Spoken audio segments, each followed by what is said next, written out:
This is To All the Men I've Tolerated Before with Natalie Katona. And this is the show where my guest and I explore our experiences living in a man's world and all the ways we've had to grow, change, and reflect on our life choices because of it. Today's guest is a personal friend, Sarah Kate. She was one of the very fine people I met as a result of that dumpster fire of a dating web series I tried out during quarantine. So every once in a while you deal with a dumpster fire, but then you get a Sarah Kate out of it. Yay. She was not a contestant. I feel like that's an important distinction to make. She's a person that I got to meet through other people who were contestants on that dumpster fire. Welcome to the show, Sarah Kate. Hello! Great to be here. We're going to be talking today about how we're feeling about some of our relationships and how we've reevaluated relationships after or during the COVID-19 quarantine and shelter in place. A fun topic. Because, SK, I don't know if you're having this, I keep calling it a culture clash, and then I'm almost worried that that's, an offensive term. But it's I keep reconnecting or trying to reconnect with people that I knew in the before time. And I just find myself, going, okay. I don't know if I would necessarily call that a culture clash, more of a reevaluation of ideals, perhaps. Yeah. There are. I put myself in the same boat. There are some people that there's a very distinct difference in the way that our relationship was, and this is not just men. I mean, and I've had the same male partner for 3. How long have we been together? 4 years? I don't know. 3 years. I don't know. Whatever. I knew the two of you fully engaged and committed. That's true. So. Yeah. And we were. I don't know. I'll have to do that math later. I can't do live math. I'm an engineer and I can't do live math. Can't do that. But it's my relationships in other parts of my life, and I have found that when I no longer had to outside of my coworkers, when I no longer had to deal with people's shit, essentially acquaintances now, they're not really friends anymore. The way that they would say things, the way that they would act, the way that they would speak and act towards other people that I knew in public and private, whatever. In the before times, I used to not be so outspoken about it. I just gently say hey, that really wasn't a cool way to say that, kind of thing. Now I don't give a shit, and I say, you're being a dick. We don't deal with that. And then if they try to fight me, I said, all right, bye. I'm leaving. Right. We don't do that here. No. So that's and I guess I should be used to it, because my counselor made a good point a couple of sessions ago when she said that I have a tendency to outgrow friends and relationships because I take my self-growth seriously. She goes, you grow and reflect like some people shower. It just happens. And so I've kind of become accustomed to being the woman who has friends either fall out of touch with her or have relationships where they're I don't know, it just seems like you're up here and I'm down here and I'm never going to come up in that gap or whatever. But there's something about having to be really sequestered with myself, where it's I forgot all of that because it was just me and the cat, and I can't outgrow the cat. And then you. Penelope doesn't need you anymore. She doesn't need me anymore. She doesn't. The way that she reacts when I have to go to work says that that's a lie. So, but Anyways, like, it's just I keep finding myself just, like, smack in the face where it's like, oh, I really can't be dealing with this anymore. Yeah. I agree. And It's happened to me too. That I think some people just didn't take any time to reflect on themselves. And that's not to say that like you needed to be doing something during quarantine. Like existing was enough of a doing something. And I don't think enough people acknowledge that. And I just like to say that as much as possible. Like you stayed afloat. You're alive, and that's great. And wow, you kept your job on top of that, and wow, you did this on top of that. Like those are extras. Like we are still in the middle of a pandemic, and like that's a lot.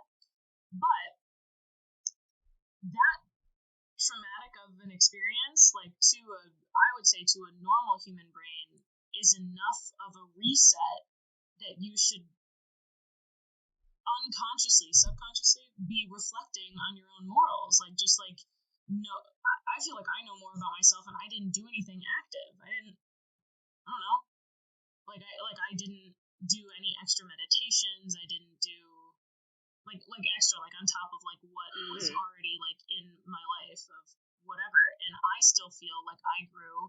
I know myself better, and I think that's just from spending so much time with myself. And people who, like you, you and me have experienced this with people the same way, that they didn't do any kind of self-reflecting. They don't know themselves any better, and they're still being the same goofball. Am I allowed to swear?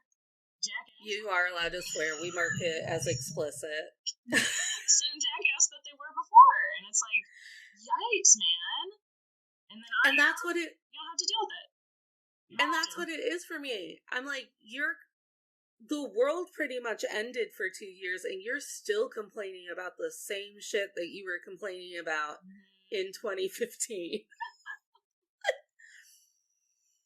And I just don't know. So let's get into some of your background during the pandemic. Like a little bit of like, where were we when the world tried to end? Where were we? What were you doing? On the cusp of the world trying to end. On the cusp of the world ending. Let's see. I do remember this. It was the week of St. Patrick's Day of 2020 was when Daddy DeWine told us all to go home, right? Yeah. We were grounded. So Nikki and I, that's okay. My fiance's name is Nick. He and I were in our townhouse, so still renting, but we had been living together for close to a year. And there's only 2 bedrooms in this townhouse. There was the place where we had our bed and the place where Nick had his gaming computer. And then there was a small family room for a couch and an even tinier kitchen. So, like, we had to figure that out. I went and bought a $40 desk somewhere and brought home my laptop and my 2 monitors that work gave me, and all 40 of my codes and manuals that I need to be an engineer.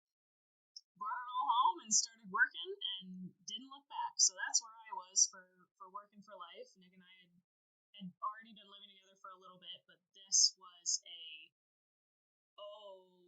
goodness gracious, sat in the same office for 40 hours a week, the same room, and had to learn how to tolerate each other, being on calls, and when, he's writing up a report, he's clacking away like a monkey on a typewriter, and I'm, like, hunched over my desk, like, clicking my mouse every 3 times to, like, try to draft something, like, so it was, thankfully, that was a sink or swim moment, and we are way out to sea and not tired at all. Still engaged. That we are. So then the world tries to end, and we're in quarantine, and currently I have, within the last year, and probably less than a year, ended 2 very toxic, clingy, codependent friendships that used to take up like a huge chunk of my time. And if I had still been friends with these women, like, my entire quarantine would have been different because it's almost like they would have smothered me to death from their own perspective houses. Like, I'm talking about, like, workout classes together. No one's going out to eat alone. Like, no one's doing anything alone. And if you are doing something alone, you must be mad at them or something. Oh, wow. Yeah. And then I'm also a person who lives far away from my family. So a lot of people, like, at least could have, like, quarantine pockets with their family, like, when that was allowed. Well, it wasn't allowed, but It wasn't allowed, whatever. People But did it, yeah. people did it. I live hours away from my family. And a lot of my closest friends live very far away, and I do a lot of socializing through my work. So you were pretty sequestered then. Yeah. And I know that my friends who are in town are going to take this very seriously, which I did when it was very serious and Dwayne kept telling us to go home. Mm-hmm. But there were days when I was flawed about how well I was able to social distance. Oh my god. So that's kind of where I was like alone, which ended up being fantastic because I got to learn a lot about myself. Mm-hmm. But it's been so weird taking, like, brand new Natalie out for a spin socially. Because you had that much time to, you feel like a completely new person. I mean, this was a huge life event. Like, it follows that you should feel different. I mean, we're in it now, so it's a little hard to see history for the trees, mixing metaphors here. But, like, you're in it now, but this is, like, the same as going to college. Like, you're a different person after that kind of an experience. And then, so I knew that when you signed on to do this topic, when I sent you and the other girls, like, I was like, these are just some topics that I have on a list. Mm-hmm. And you chose this one. I was like, SK is perfect for this one because I remember being on your couch in the middle of The Bachelor, just looking haggard and looking at you and going, I don't understand why we can't ever be cathartic about the pandemic and how bad I feel. And you looked at me and the Bachelor episode, I was like, we are watching trash TV right now. This is not serious time. Put that away. And you said, and you looked at me and you checked me and you were like, you can't be cathartic about long-term trauma if we're still in the long-term trauma. And I went, you right. I'm impatient. And the traumatic event is still happening. It's still happening. Still here.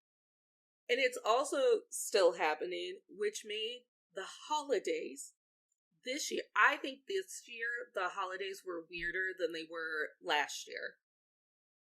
Yeah, I'd say the same because this year my parents, well, my mother, really wanted to have a holiday again because she didn't get it last year. My mother is a huge entertainer, and I've gotten that from her. I love to be a hostess. I love to have people in my house and have a party and, like, love to do that. Couldn't do it before because I didn't have a space, and then I got a house in the middle of when I wasn't allowed to have a party. So, but anyway, so my mom, I didn't miss holidays because they were always stressful for me because I don't really, because childhood trauma. Well, not necessarily, more of adulthood ideal differences in that being in a large group situation with family members, I am more on eggshells around my family members than I am around my friends. Because, like, if I, like, well, it's family that you choose versus family that you're blood related to kind of thing. Like I have to be very careful about how I say things, the topics that we talk about, like anything like that around anybody who's not my cousins that are, like, 1 year older and 1 year younger than me. Like, we're a little trio pod and we get each other and can communicate with our eyes kind of thing because we were raised with, a little bit more than cousins, a little bit less than siblings kind of thing in there. And one of the uncles will say something and we look at each other and we're like, okay, we all heard that. All right, moving on kind of thing. And so I actually kind of liked not having holidays because I didn't have to deal with that. And I thought that was fantastic. holidays again, so we had to like weirdly coordinate like a small kind of holiday, and that felt weird. So we did no Thanksgiving, but we did Christmas with my parents and with Nick's parents, and that was weird. Didn't like it. Wouldn't do it again. No thanks. That was worse than like the full cousin uncle aunt situation, like one side of the family, but all of them versus my in-laws and my parents in my house. Oh, it was weird. Didn't like it. Just sitting in a circle, looking at one another, waiting to say something insulting. It was just weird, and like, cause not that they would insult each other, but almost like a my horse is bigger than your horse kind of thing. I love my mother-in-law. I think she's so fun. She's so chill. In the best kind of way. Like, she doesn't ever try too hard. And that's not how my mom is. So I really like that my mother-in-law has that kind of difference. And I think that my mom knows that I like my mother-in-law, and I don't know if she doesn't want me to like her, or if she just wants me to like if my mom wants me to like her better, which obviously she does, she's my mom, but like just the way that they were, and it was Christmas, I was like, oh God, what gifts was I get? Like, it was like uncomfy. Would not recommend again. Don't do it. So I spent both pandemic Christmases with my dad. I spent first pandemic Thanksgiving here at the house eating Pizza Hut. Oh, and then that sounds fantastic. Thank you. And this pandemic Thanksgiving with my mom's side of the family, her brothers and sister and all of my cousins and a bunch of people. And it makes me think of that moment where I looked at you and I went, why aren't we cathartic about the pandemic yet? And you went, because the pandemic is still happening. I don't know if I thought that my like triumphant return to my family was going to be like a trauma bond or a way for us to like talk about like, well, this is what I figured out about myself in the pandemic, or like, Natalie, it seems like your inner artist has really flourished. Good for you. But it was nothing. Nothing at all. If anything, so I have this really big insecurity. We talked about it a couple of episodes ago. It's part of my generational trauma where I feel like the members in my family and my friends are all just secretly rolling their eyes at me. Like, oh no, we're not. There she goes again. I know you guys aren't. I mean, my brain tells me that you are. But do you just want me to wear a sign that says I'm not mad at you? Just all times. I'm not mad at you. Not mad at you. It's not even that I feel like everyone's mad at me. It used to be that when I was a kid. But it's more that I feel like I present myself in a very authentic manner, and then the people in my life go, well, there she goes again, thinking she's special. Oh, no. And I call it like the Midwest mindset. Like, I can't remember the last time anyone in the Midwest was told that they got to be special. Like, you have a performing background. Maybe you were told that you were allowed to be special. I was, but I'm a pretty unique case in that. I mean, I'm an only child, and I was not forced into my performance childhood. Mm-hmm. Like, my father was adamant that I would try multiple sports that were non-injurious, so he put me in baseball and I don't know, something else. Who knows? I don't even remember, right? All I did was sit in the dirt and pick flowers because I didn't want to play sports, and I loved ballet. So I took, 2 ballet classes a week when I was a little kid or whatever, and loved it. And so my dad held on to, he was like, she's going to be a well-rounded kid. She's not going to just be yet another ballerina. Like, dance is good. She's going to be well-rounded. You can't just like she has to be in sports. We can't force her into dance, which I greatly appreciate my father doing that, because then it was my choice. And I said, I was like, I do not want to do anything but dance. And so I got to do that, and I got to spend all of my focus on doing that. And the emotional abuse suffered at the hands of some of my dance teachers is separate from being told I'm special or not. The point of this was that my mother always encouraged me and told me I was special and I was a beautiful dancer and I had talent, and so like that was odd because I sound like I'm bragging, but no, that's okay. I am thankful that I was given that as a child because, like you just said, a lot of people that I grew up with did not have that kind of encouragement. They really didn't. No. And that just makes me so sad. So last year for like pandemic holidays, I feel like everyone was on their best behavior. Like we were masked and we were trying to do the thing, and I quarantined, and I did have a panic attack on Christmas Eve because I quarantined and did all of this work so my sister could feel safe, just for my dad to allow someone into the house that was not like on the list of approved people. And so, but then this Christmas happened, and I thought, oh, it'll just be back to like normal Christmas, and I will make a triumphant return to my family. They will all clap for me because I survived a pandemic. And none of that happened. I very quickly became the person at Thanksgiving who was like, quote unquote, that cousin. For example, I thought my aunt had made green bean casserole. She made oyster stuffing. I was just like watching her pour things into a tin, into like a dish. I was like, oh, is that green bean casserole? And she looked at me and she went, no.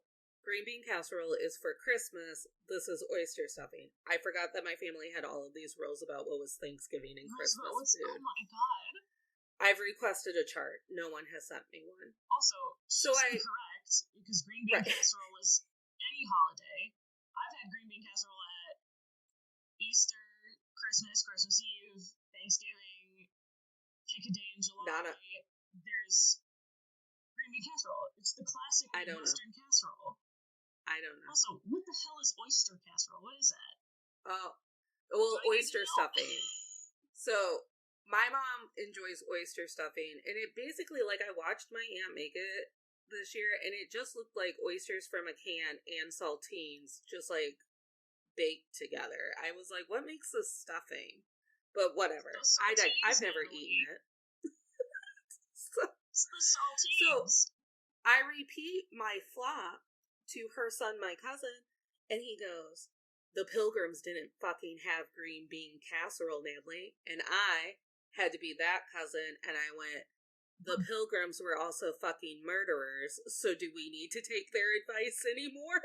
Based on that logic, baby Jesus didn't have green bean casserole, so why are we having it at Christmas? So then everyone's got to be up in arms because I called the Pilgrims murderers. And I just, like, walked away. I was like, I've said it, and I'm walking away. But I was that cousin for the rest of the night. My uncle asked me what my pension plan was at my new job, and by then I was so emotionally exhausted because I also can't be around people that I haven't been around in a while for very long anymore. So I'm emotionally exhausted. He asks me something, and I just kind of like shake my head, and I go, what? And he's like, what's your retirement like at your new job? Because I bet you it's good. And I went, do we track that anymore? The earth is dying. Like, that was my response. It's like, then my family had to be like, it's like you millennials want the earth to die. Well, it's not that we wanted it. We're just very aware that it's happening. I'm just being realistic on the side of nihilism, like just a little bit. I've just watched all the documentaries, and none of them give us more than 10 years. So. Oh, and then I saw a girl on TikTok last week be like, that's just like, I don't know, defeatist or something, and she was like some sort of environmental grad student, and was like, we can do it. Blah, blah, blah. And I was like, of course we can do it. But do you know? But we won't. Do you know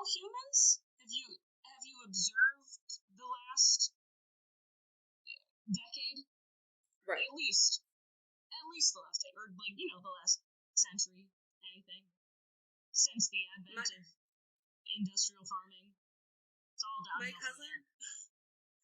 My cousin also screamed at me. It felt like 20 minutes. It was probably more like 4 minutes. But he screamed at me for owning a cat. And I haven't been screamed at by a grown man in a while. I'm not saying it's never happened. Because you have a cat?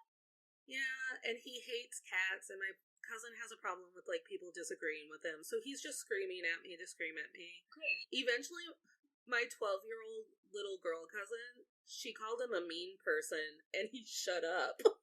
But that's teenage girls, preteens, they will get right in there. And then when in your head right there. And then when he tried to be like, I'm not being mean, I just have my opinions. And she went, well, you've been screaming for a while, and that's what mean people do. I just didn't know if you knew. I love your cousin. Oh my god. I should have given her all of my cash, is what I should have done. I should have done $52 in my purse. Here's this. Call me when you're 21 and I'll buy you some beer. So, it's like one of the... And then like, once that happens, I was like, this is all bad, because I've created my picture perfect, I'm returning to my aunts and my uncles who I've missed dearly through a pandemic, and I'm getting screamed at and asked about my pension, and I'm emotionally exhausted, and I'm 6 hours away from my cat. That's a tough day. That is a tough day right there. Glad you made it home. And it eventually got better. I was able to rewrite the narrative on all of my male family members in my head. Mm-hmm. As we do, to cope. But that's how it feels like every time I talk to someone that I didn't talk to during the shelter in place at all. Yeah. I mean, it was the perfect opportunity to just shave off the people, like, that their vibe is off, and, like, I don't really want that in my life. And wow, perfect excuse to literally never talk to you again, because, oh, sorry, I can't hang out. I was exposed to COVID, which is, in 90% of cases, is true, because it's everywhere. But it's everywhere. It's a great excuse to, like, not do that, and then, oh no, friendship falls apart, and you're like, yes, I didn't have to break up with somebody. And then the beauty of you and the rest of the Dayton crew is that you just got to meet me in my Phoenix rising from the ashes form. New and improved Natalie. You got to just, like, meet me in the middle of that journey. Like, well, she's unemployed, but she's killing it. And she dumped that narcissist. And she's starting a podcast. And she writes morning pages every day. The coolest. Like, the coolest version of Natalie you guys just got right off the bat. Would have loved you before anyway. Thank you. But it makes me feel, like, so much more comfortable with you guys, because it's like, I don't have to do all of that, like, legwork to rewrite the narrative in everyone else's head about Natalie, because that's also happening too. Having to convince all those people that, you know, you've known for longer than 3 years about, like, how different you are now, how much happier you are in yourself, and how much more you respect yourself and what you expect out of your relationship with them. Like, people you've known for too long and who are just inherently stubborn people, it's like damn near impossible to get them to accept you and love you for how you love yourself currently, you know? So. Exactly.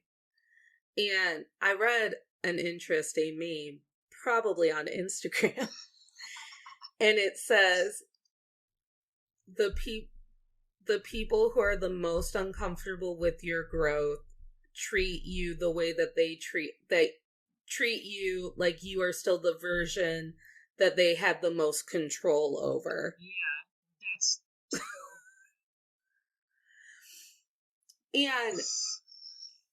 And again, like, eventually I could but I think it's just, like, the shock. It's the initial shock, and it's happening in the workplace all the time, where I'm literally just, like, shocked that capitalism is still a thing, and I'm like, you all really still think this matters? Oh, no. Unfortunately, it does. And now here we are. in the aftermath of the pandemic, what are some boundaries or what are some things that you continuously find yourself just being slapped with shock with? Definitely with my, definitely with differences of opinion of healthcare, human rights, things like that, that to me kind of seemed like a no-brainer. I was like, nobody should go into debt for necessary medical care, and people should have access to housing, and I don't know, shouldn't be killed because they look suspicious. Like, what the hell? Like, those to me seem like really, really basic. Like, and that's okay. That's like extremely simplified like stance on it. And like I'm gonna go ahead. I want to take it a step further. I don't believe that you should have to earn the right to eat. Exactly. Yeah, roll that in there too. Why? Like our whole capitalistic, like you have to earn your keep in this country. Why? We could all just eat. Why? We could all just come up with a system where everyone eats, everyone has food, everyone has a place to be. Yeah. Or else, what's the point? What is the point? Honestly. What's the point? Why do and I think that mindset too is like I sat at Christmas and someone was bitching about something. Somebody's always bitching about something. And it had to do with someone who was impoverished and just needed a leg up. And I was like, well, don't you think if we just at the base level made it easy to get your medicine, no one would cheat the system that gives you your medicine? Because you just get it. What a novel idea. But so like the overarching umbrella of healthcare, like I said, I was like, I think everybody should have access to basic free healthcare. I said that at 2 Christmases ago, not the one that just happened to, and I got called a socialist, parentheses derogatory. Like not like the fun, like modern kind of socialism that like I could use the word socialist to describe myself in the definition of I believe that social programs, like public funded, free to the public programs, socialist ideals kind of thing is like a really good idea. Sure. But one of my relatives like said, "Oh, so you're one of those damn socialists now, huh?"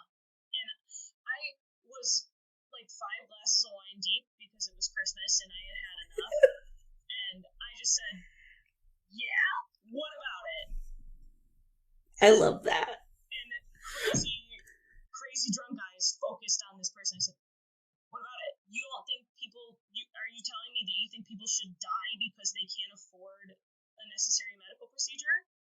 And it kind of just went silent, and then somebody changed the topic. I was like, "See, I'm right." I have told. So this is a man that both you and I have tolerated, and you'll probably guess which one it is, and I'll text you later if you don't guess. But we don't say names on the podcast because God forbid his feelings should get hurt. Well. But at a party, he was explaining to me why capitalism was the best. Oh, I know who you're talking about. And why it works. Yep, I know who you're talking about. And I looked at him, and one of our other men that we tolerate, but I have an easier time tolerating the one that, like, walked up. He's just walking up, and he's just, like, looking at our other friend with his arms crossed, because I think he knew I was going to get him at some point.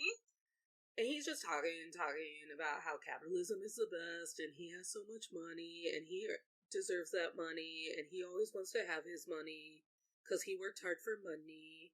He's like, it's made up. And I just, like, waited. And then finally he did stop, because if you wait this one out, then he also doesn't feel validated, so he wants you to say something. He wants you to argue with him. He wants you to say something to either validate him or contradict him so that he can argue more. Yes, I know what you're talking about. And I just looked at him and I went, buddy, I get it. You made money and the money makes you feel good and you have a lot of it. But I'm just saying, under my plan, all of the babies get to eat. Just like great all of them. if, children didn't have to worry about where their next meal Right. was coming from. Wouldn't I that was be like, great? could you name a baby that doesn't deserve to eat? Because they all just get to under my plan. What an And idea. And then our other friend, idea. who I think was just like waiting for me, he's like, the babies. I was like, the babies get to eat. The babies. The babies get to eat under my plan. I don't know. I was like, but enjoy your white man money, your blood money. You feel, you really feel happy about it. But your entire energy says that you're not. You want a little gold star for being good at capitalism? Here you go. There it is. But because of your viewpoint, 50,000 babies, I'm just making up numbers now, 50,000 babies don't have formula tonight. I'm starving. They're just not eating. Oh my god. But enjoy your Amazon Prime account. Nice. But I'm having a really hard time. I'm having a really hard time going so none of you, and I think that's what I was getting with my uncle, asking me about my retirement plan. I was like, millennials don't believe that they get to retire. Okay. To be fair, you still should be saving for retirement. You should. Because I think my job makes me. Yeah. You should. You should be saving for retirement because the great thing is, if the apocalypse happens, you just pay a little bit of tax on that, get that money, and then spend it on a boat to die on. I don't know. I do remember telling my aunt that I really hope that the zombies care, because she also doubled down. It was it should be really good. You should figure out what that number is. I go, I hope the zombies care about what the number is.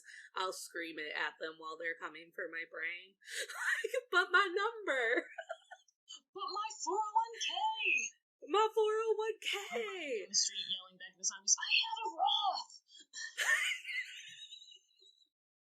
He didn't even make me sign a prenup.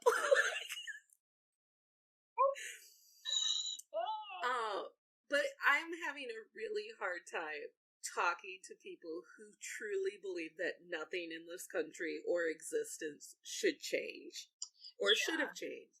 Yeah. That we all should have gone back to cubicles, that we all should have gone back to commutes, 9 to 5s, no one gets to have health care. We all just work and call it happiness. It's horrible. I mean, I have found that, and I don't know if this is just because of what we were talking about earlier, that people other people didn't do any kind of critical thinking. Right. But that any kind of conversation I have with somebody now about anything that's a quote unquote controversial topic, people who don't agree with me or are so firm in their belief, they have lost the ability to have an educated debate with somebody about anything. And I have my beliefs, but I am always willing to hear a reasonable argument or reason for something. If you present me with actual evidence and an actual reason why you think that something should be a certain way, and you're nice about it, that's the key.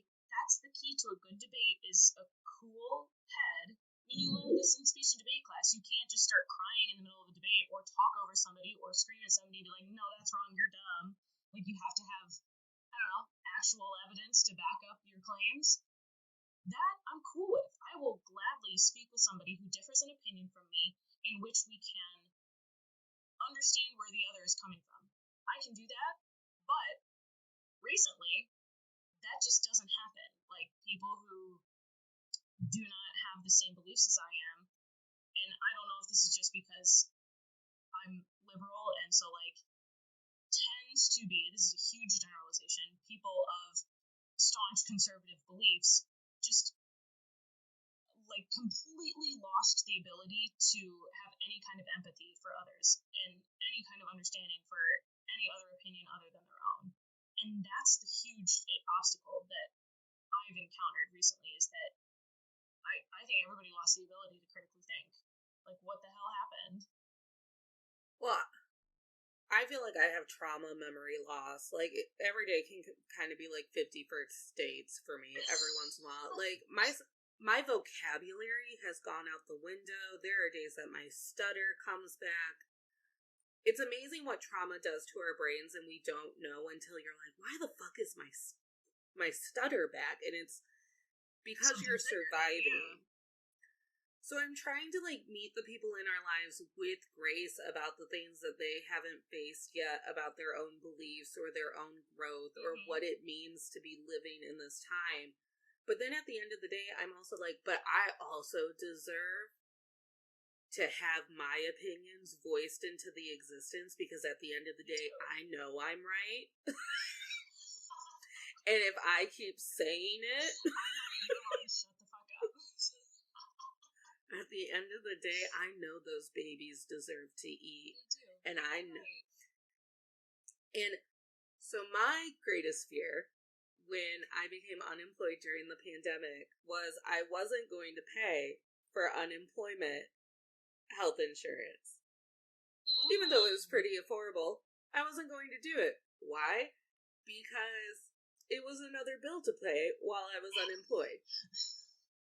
I did, because my number one fear in this world is for me to have cancer or some other deadly disease in this country, because I know I will go bankrupt. I know that I will not be able to afford making what I make now, a professional with a college education who is in her 30s, has had a 10-year professional life.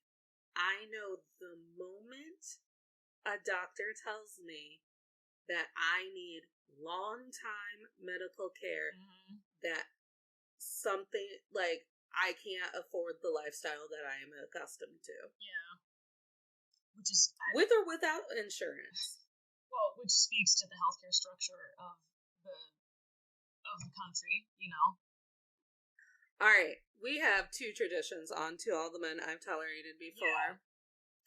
After our deep dive onto how the world has let us down, we try to be a little bit more positive, and we talk about our biggest growth experience as we've gone through this certain trial in our lifetime, and then what we hope for going forward. Okay. So what was your biggest growth? What did you learn the most about yourself as you try to re-enter social society? I'm going to do two things. I'm going to do myself, and then my relationship. We'll try to circle it back into the topic at hand. I'd probably say, like, what we've been talking about this whole time is that I am so much more confident in my knowledge of myself, like of myself, you know, capital S, the self kind of thing, attributed to me. I didn't truly feel, well, actually, I've never, in my past, I have never felt more myself, more correctly and exactly who I am supposed to be, like, until recently. And I think that quarantine absolutely helped that, because I was not trying to impress other people.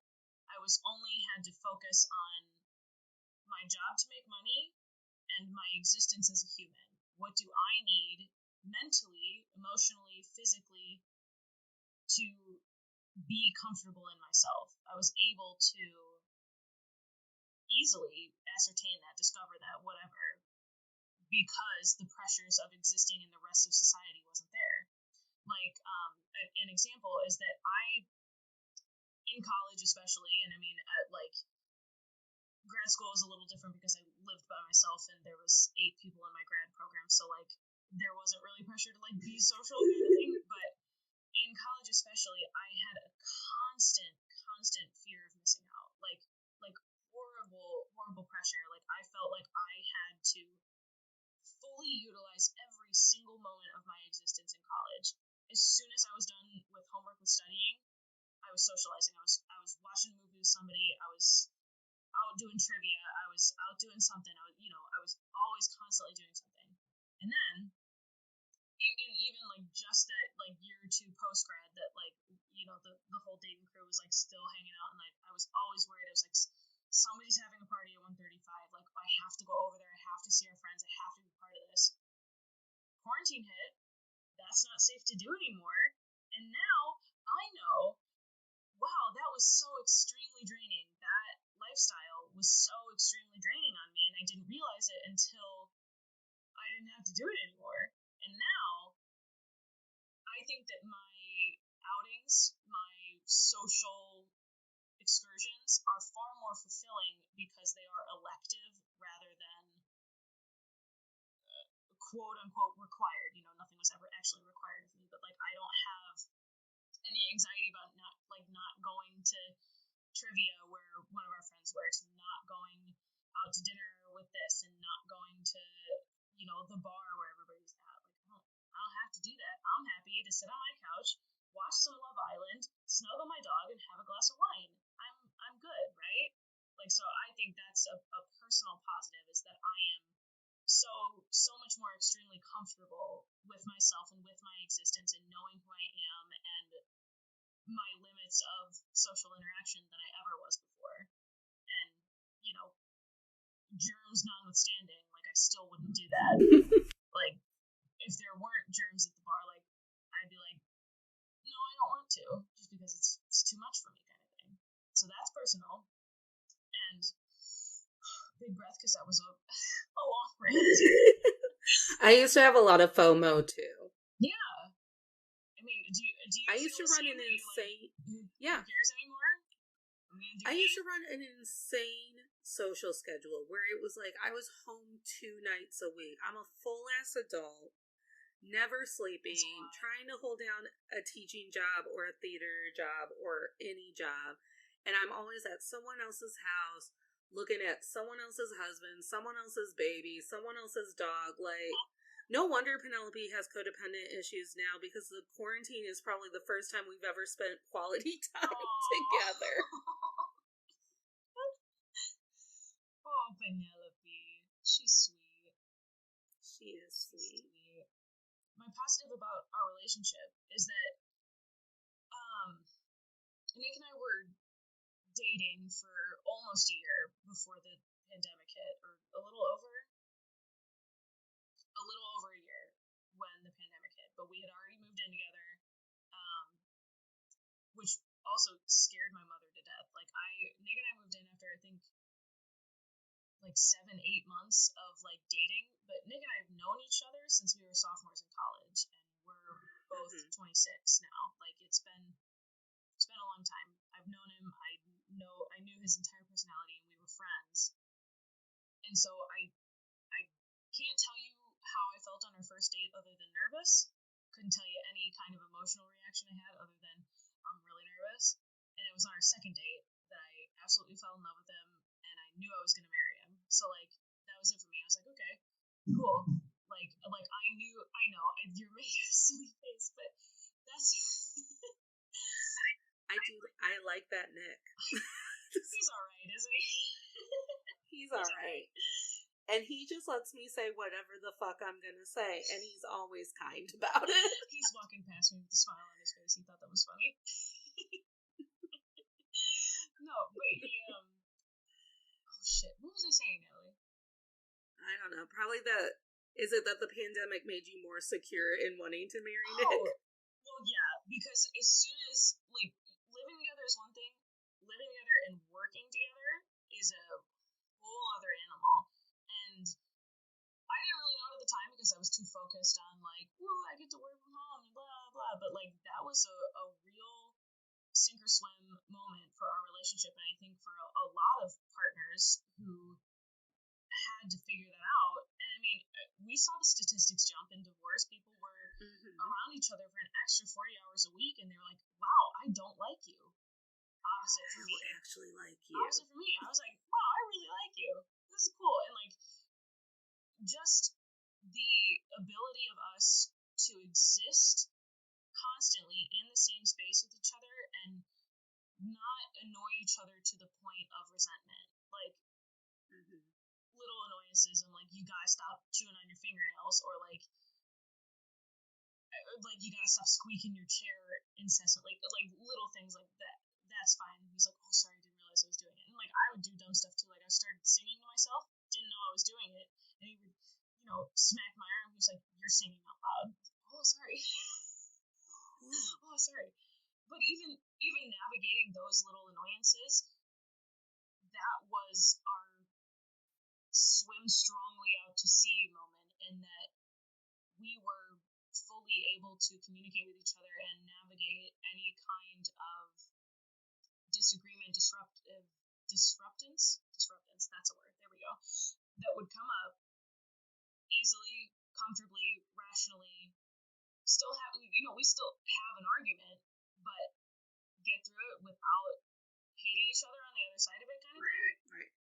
Extreme positive.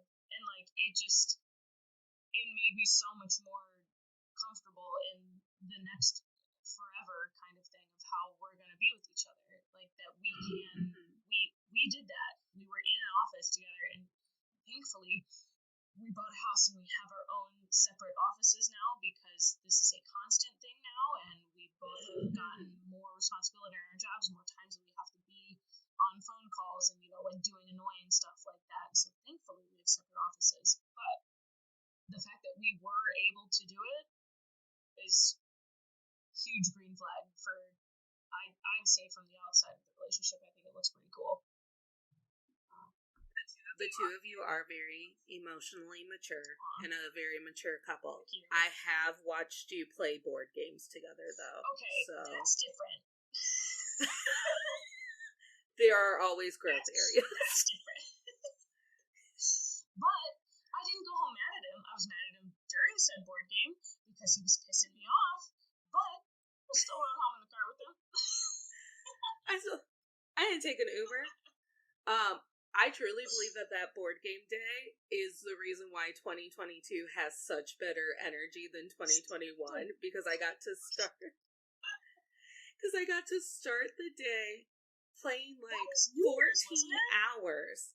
Was that New Year's? Was that New Year's Day, or was it? It was New Year's Day. Yeah, and I got to start New Year's playing like 14 hours of board games with like the new loving people who get to know cool me, and I don't have to prove anything to them. And from that day on, like, my depressive episode lifted. I'm like, oh, 2022 got that good vibe, and it's all because of Mysterium.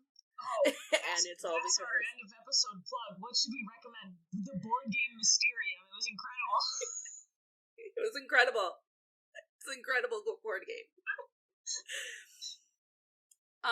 I'll do my takeaway and then we'll do manifestation. I'm sorry, I was swallowing the lump in my throat, but what about you? What are your takeaways? So I think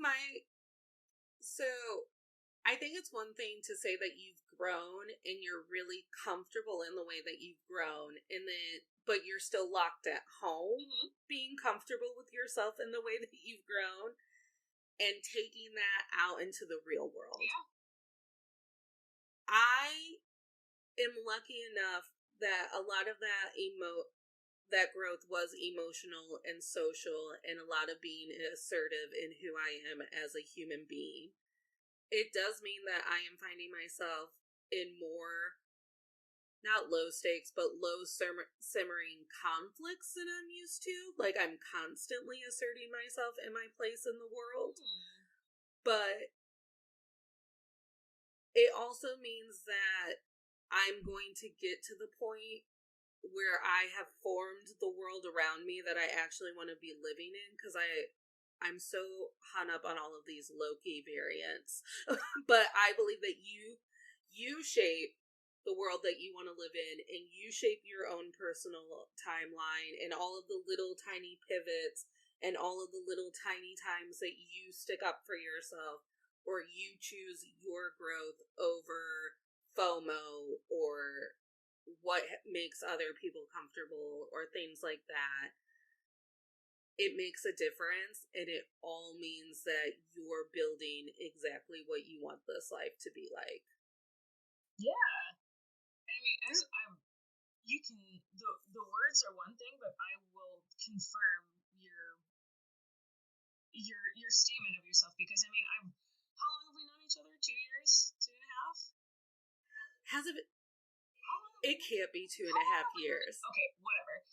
We've spent 2 Halloweens together, so I will say that it's 2 years. Okay. But it can't be 2.5. Can it? Yeah. Because we didn't we weren't like fresh friends at Halloween. Like we were like friends at the Pokemon Halloween, not at my Halloween. Mm-hmm. Is it Pokemon? All right. Pokemon? Okay, whatever. However long it's been. So we'll say 2.5 years. I've seen your progress, your little tiny pivots you were talking about, of like, because you've changed jobs in the last 2.5 years.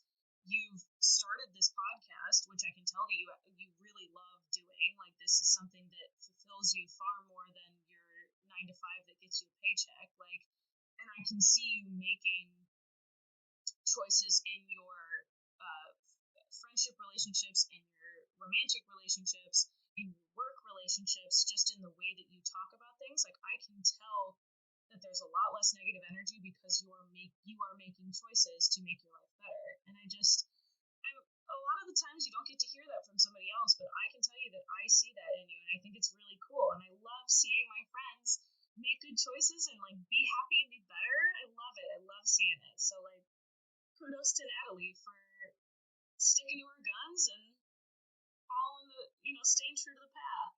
It's really cool.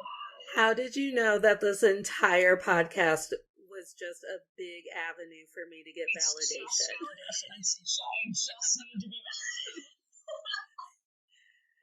Am I beginning to plan out merch for the podcast to make a little money? Yeah. But is it mostly just so I can get more Instagram likes? Yeah. Also, yes.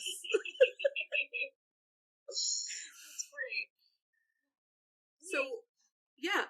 And honestly, like, I meant it at the beginning of the episode where it's like, that web series was such a shit show. But at the end of it, I got you. Yeah. And I have I've got this entire brunch club, and I have people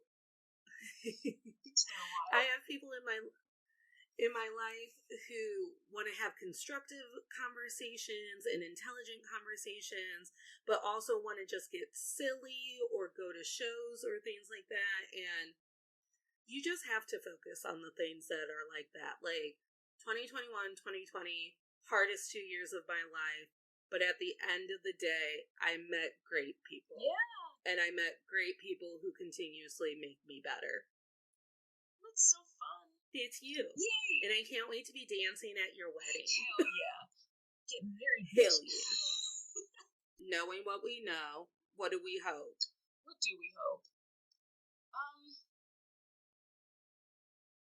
I hope that all of our friends who have had a little hard time, you included, a little hard time in the last 2 years of like not going on dates when they want to be going on dates. There are some friends who are just like happy to be single, and that's fine, and that's also extremely valid. I hope that they all know themselves as well as we have been able to get to know ourselves and each other, and they stick to their guns and they don't give up anything in their romantic relationships. Not to say they don't know how to compromise, but they don't settle. I hope that everybody has that. I hope that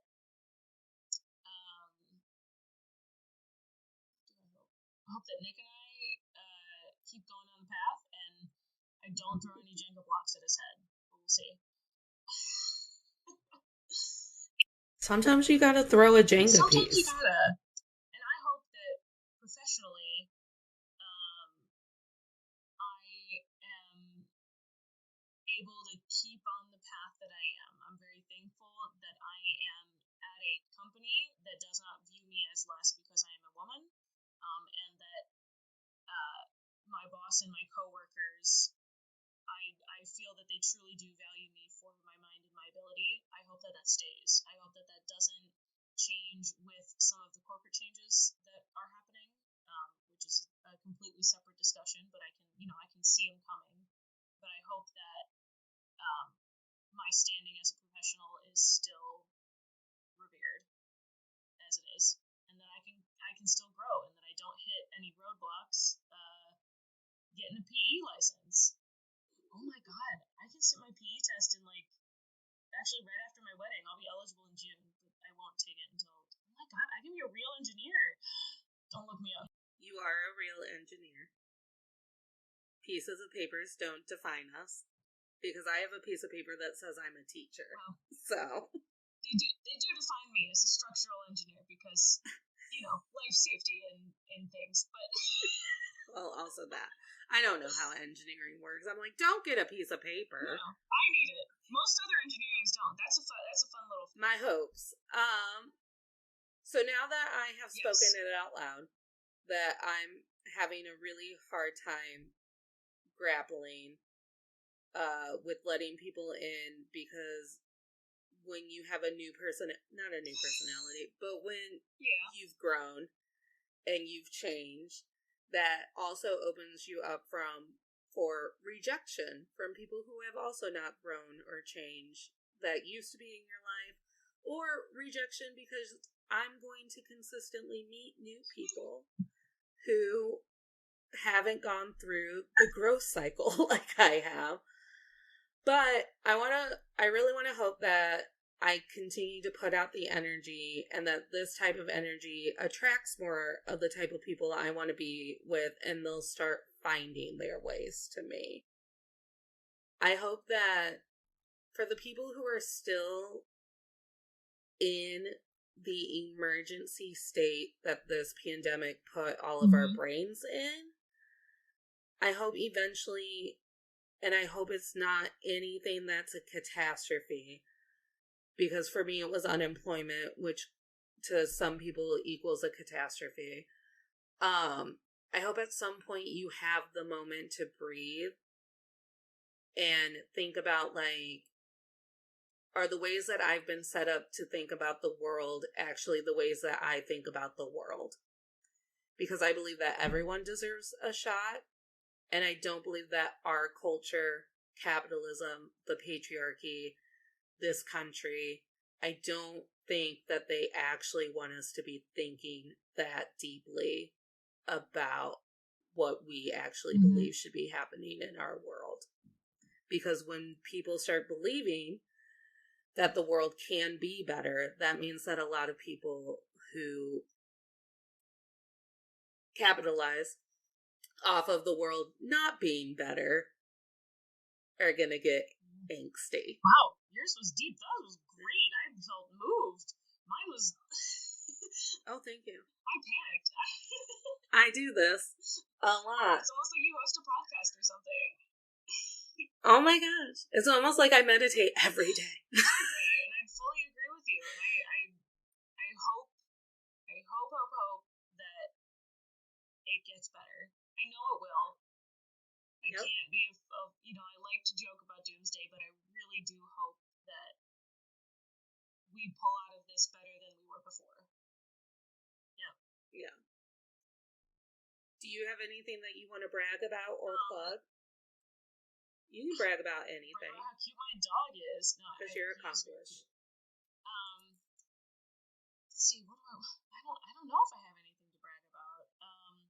A little happy tip for this week. I checked a lot of stuff off my wedding planning checklist, like a lot of stuff, which was really difficult to do. I finally picked a bridesmaid's dress. I made everybody order one. Nick had all of his guys order all their suits finally, and I decided on a bunch of stuff. Decided on the cake. I picked songs for the DJ. I did this. I did that. It was a great week for. Pretty cool. I got a lot of wedding stuff done. Job wise, it's just kind of the same. There's nothing really great that happened. And I guess a plug for thing I definitely want to brag about is that we saw Hamilton. We saw Hamilton. Oh, yeah. It was so cool. Everybody else should be jealous. We got to come out of a pandemic and sit in a theater and ugly cry with masks on. We came home and Nick was like, did not expect you to be so animated during that. I was like, you didn't, because I've watched it like 20 times on Disney Plus, but redacted brand. streaming service.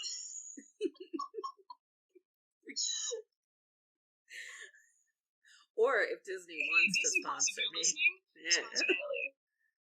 Great, right? Right.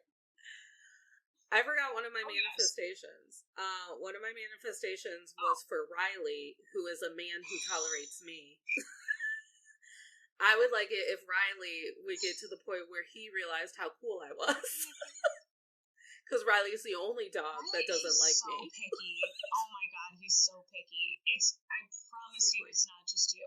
I promise.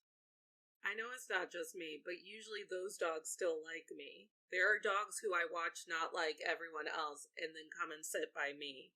And Riley, he does do that, but he it's because you he's want like, it look too at bad. us. You want it too bad. You can't let him know. He's like a printer. He can smell your fear. He can smell your desperation. You can't let him know.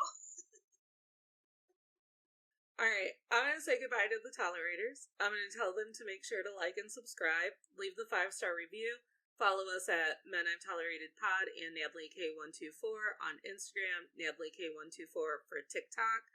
You have to follow us on socials if you want to be part of the Fireside live stream, because I have to personally invite you.